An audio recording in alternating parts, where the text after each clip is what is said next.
Hi, and welcome back. I want to talk to you about knowledge. How do we know stuff? In order to answer that question, you probably have to have some idea what the term know means. I think most adults tend not to ask what knowledge is before they can evaluate whether or not they have it. We just claim to know stuff, and most of us, I suspect, are pretty comfortable with that. Many of us would probably say that knowledge is true if it involves something that includes certainty. It's hard, if not impossible, to deny. Evidence, it has to be based on something. And practicality, it has to work in the real world. Finally, I think we would say that knowledge probably is something that we can claim if there's general agreement about it. Lots of people have to agree that it's true.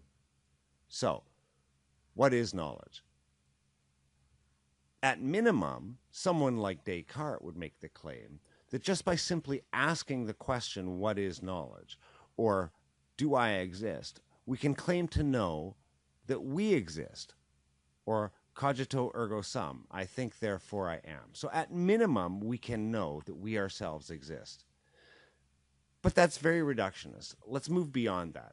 Over the years, I think a trend has developed in the philosophical literature, and a definition has emerged that is such widespread agreement, it has come to be known as the standard definition. As with most things in philosophy, however, the definition is controversial.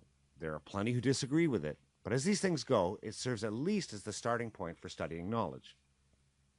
This definition involves three conditions, and philosophers say that when a person meets these three conditions, she can say that she knows something to be true. Take a statement of fact. George Mason University has never had a Division I football team.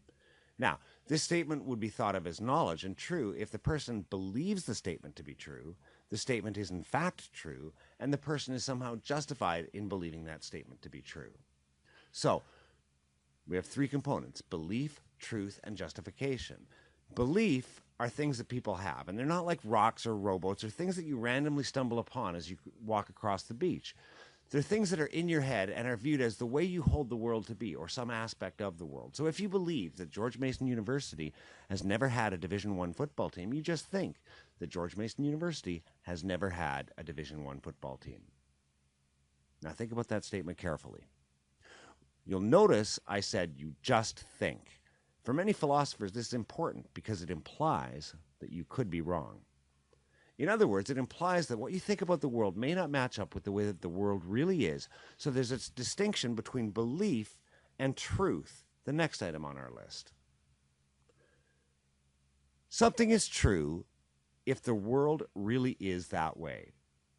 Truth is not in your head, but it's something that's out there. It's external to you. The statement that George Mason University has never had a Division I football team is true if and only if the George Mason University has never in fact had a Division I football team. Now, I didn't repeat myself. It could be false, and that's why your belief may not match up with the way that the world really is. Finally, you need justification. If the seat of knowledge is belief, what turns belief into knowledge? This is where justification comes in. A person knows something if they're justified in believing it to be true. And of course, it actually is true. It's sometimes easier to describe when a belief isn't justified than when it is.